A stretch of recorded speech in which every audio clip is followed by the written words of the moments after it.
So today is day three, and this is part one of day three. So you have another part right after this, all right?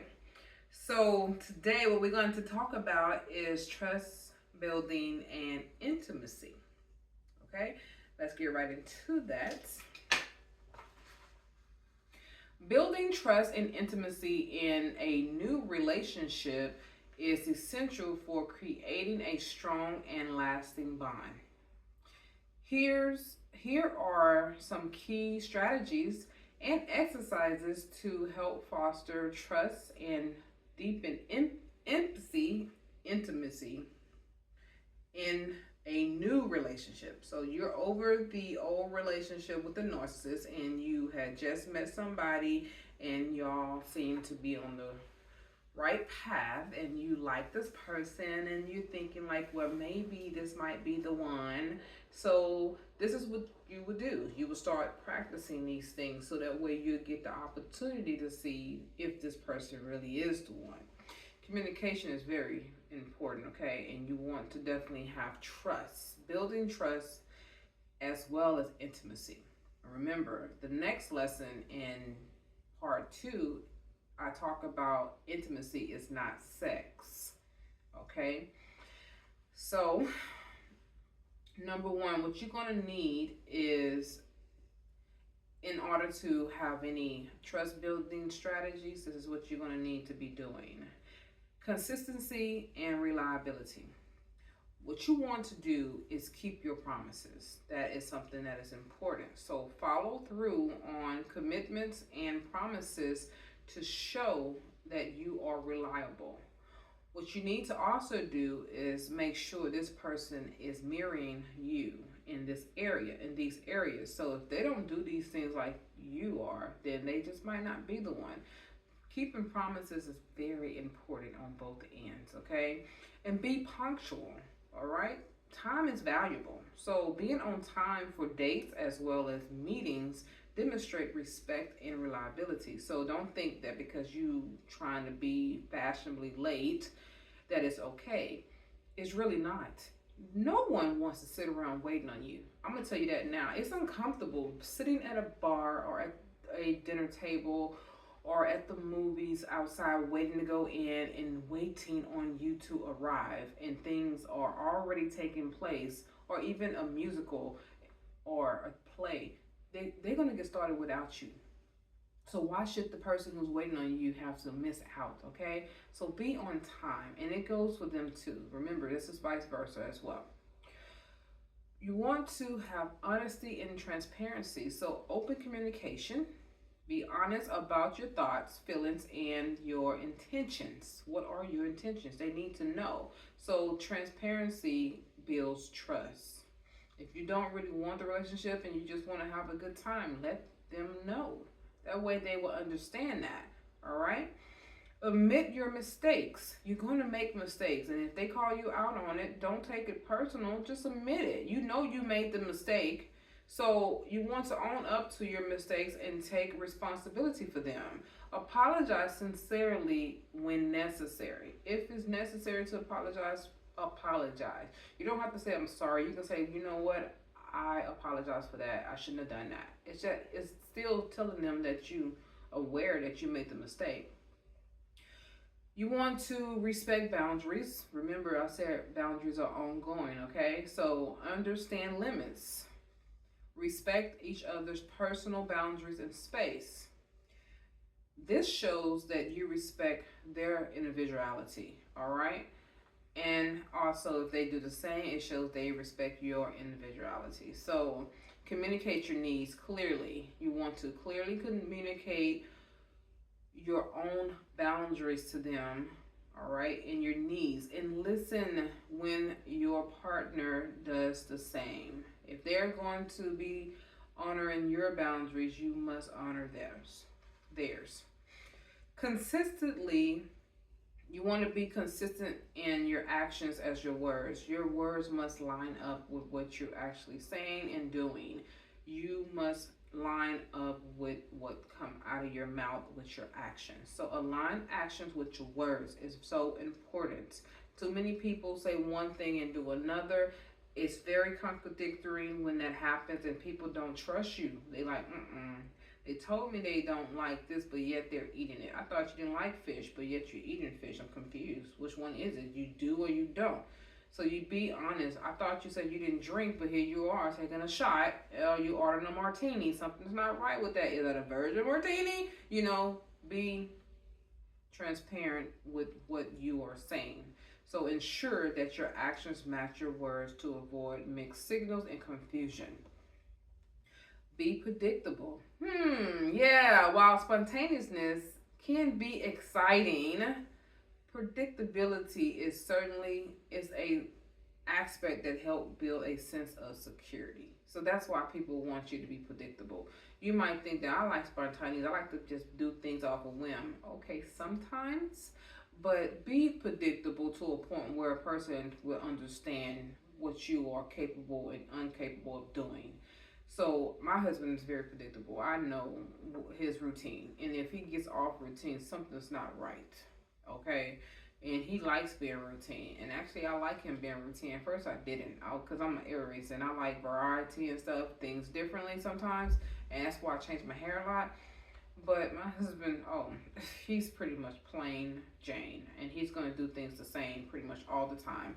And I know this. And the only time he changes up because I probably say something to him about making some changes. But most of the time, he's gonna stay the same, and I like that because I don't worry about why is he doing something that he normally don't do or something wrong. I don't worry about that. All right. But every now and then when he do change it up, sometimes in other areas, if you know what I mean, I be getting excited. I'm like, what? You doing something different? Okay. Anyway, so you want also support and encouragement. So be supportive. Offer support during difficult times and celebrate each other's success. Be very honest about it. Be real about it. Be genuine about it. And you want to encourage each other's growth. All right. So encourage your partner's personal growth and his pursuits or her pursuits, and show that you care about their well-being. All right. It's not all about you. Let's talk about intimacy building strategies. So here are some strategies that you can use to build intimacy if you don't know how. All right, and even if your partner don't know how, share this with them, and then they can get an understanding of what you mean about intimacy. Because a lot of men don't understand that. They think that intimacy is sex, and it's not. So, emotional sharing. Share feelings. Open up about your feelings, fears, dreams, and aspirations. This creates a deeper emotional connection. Be vulnerable. Allow yourself to be vulnerable, showing that you trust your partner with your most inner thoughts and emotions, and they should be able to do the same. Quality time. Prioritize time together. Spend quality time together doing activities you both enjoy. All right. Now, one person doing it, another one don't care about it. That's not quality time being spent. One person wants to go to the gym, the other person don't care, but yet you go to the gym with them, and that's not fun to you. Then that's not quality time. You must share the experience together and enjoy it at the same time. Okay. So be patient. Focus on being present in the moment, free from distractions like phones and also work. All right. And then you have, before I go on, I want to express something about the quality time. You also got to realize that there's going to be things that your partner is not going to want to do, and they're going to do it with you anyway, and you should return the favor, all right? There's going to be things that you're not going to want to do, but you should do it with your partner anyway. That way, y'all have mutual respect on each other's things that y'all like. And then you never know, you might end up liking it at some point, okay? So, let's talk about physical affection. So, show affection regularly, expressing physical affection through hugs, kisses, holding hands, and cuddling. Yes, men, we love to cuddle. And then there's some women who might say it's too hot for all that, and that's usually because her body temperature is up there and that's just a different situation. All right. So intimacy, you foster physical intimacy at a pace comfortable for the both of you, ensuring that it feels natural, okay, and not forced. And we have shared experience. So let's talk about shared experience. Create memories, engage in new experiences and adventures together to create lasting memories. Build tradition, build your own tradition. You know, most people like to do tradition that y'all had as a kid. You know, it's time to build your own. Do something that you like to do. So, for instance, like Thanksgiving, I used to do Thanksgiving with my family all the time. I literally stopped doing that. Now I do Thanksgiving with my husband, and if we don't want to go nowhere, we're not going anywhere. And if we don't feel like cooking a big feast, we're not going to cook a big feast.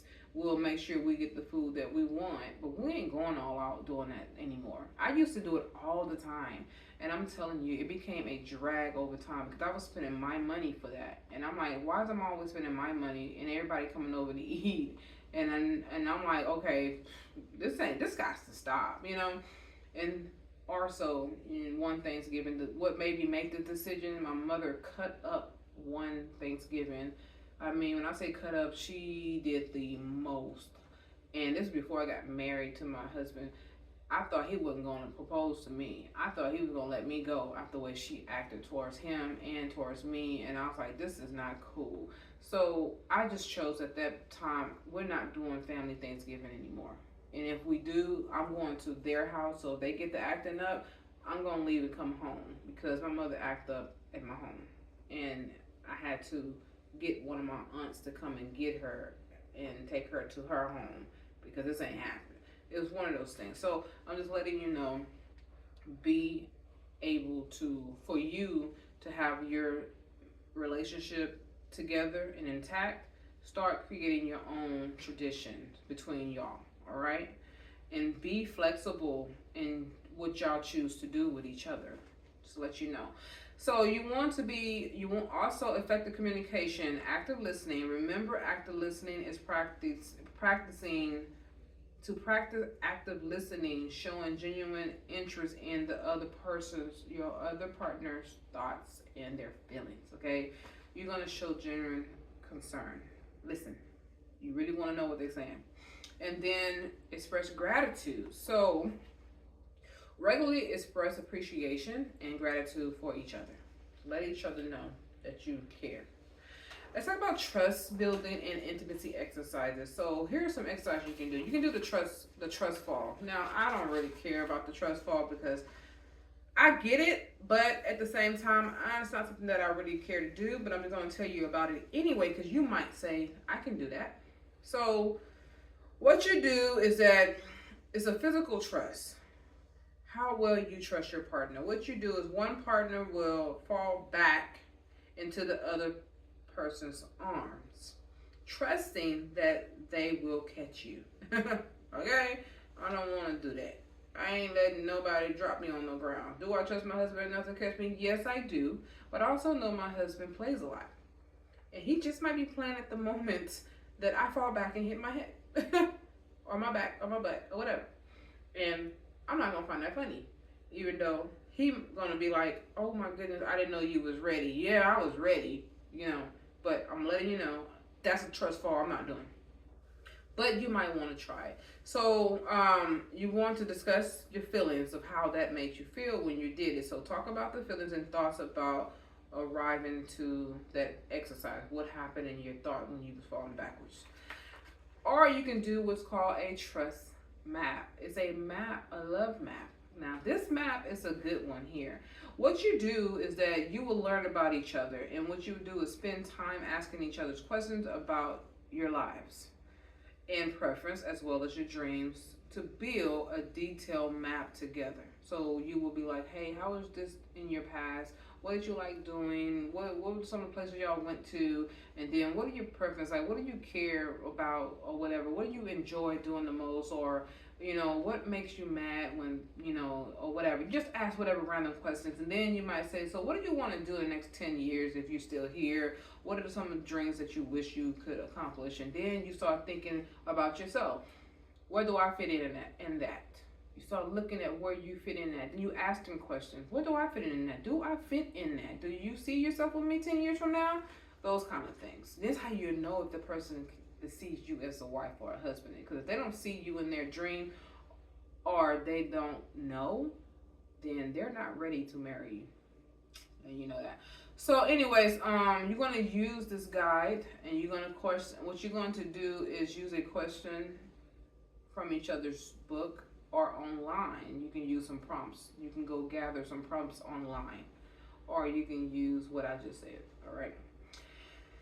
And then you have the 3-thing exercise. What is the 3-thing exercise? Okay, so what that is daily sharing. You do this every day, at least for a certain period of time. You didn't got to do this all the time, but you pick how many days you're going to do this.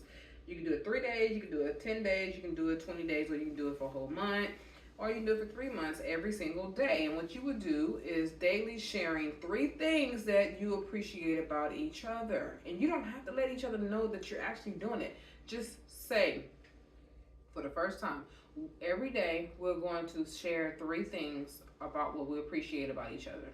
And then when the days come, you can just text it to them. Hey, I appreciated that you made the coffee for me this morning. I really needed that. It took some time off of my commute, and I was so happy you did that. I also appreciated that you got up early enough to even think about me to make that coffee. And then I appreciate the fact that you did not let me stay up late last night so I can get the proper rest. That kind of stuff. It's so easy. You can do it in a text message, through an email. You can do it over the phone, talking to the person, or you can send them a video email, a video message. Let them see your beautiful face. And then, of course, you want to focus on nothing but positive reinforcement, nothing negative. All right. Then you got deep conversations. So let's talk about deep conversations. You're gonna set aside time regularly to have deep, meaningful conversations about your relationship, your goals, and your feelings. So it's good to have these conversations. You're gonna have some people that probably think like, oh, she is so deep. I don't always want to do this. Yeah, if the person is for you, they're gonna care about doing this with you. All right. So if this person get annoyed with doing this, they just might not be the one for you. Okay, because you should be able to do this with the partner that you're planning on being with. This is how you weed people out. All right. And then be open, okay? Be open to the approach of these conversations with openness and willingness to understand each other. If your partner say, not today, I don't really want to talk today, it's okay, let it go. Don't be like thinking, oh, he's getting tired of me, he's getting annoyed of me, or she's getting tired of me. No, it's not it. It's just that day is just not the day, all right? Find another day. You can even ask them, what would be a good day for us to do this? And they'll probably say next week. Okay, what day next week? I'm not sure. Okay, I will check in on you next week and see if you're ready. That would be a good way of doing that. And then eventually you will have that conversation, those deep conversations.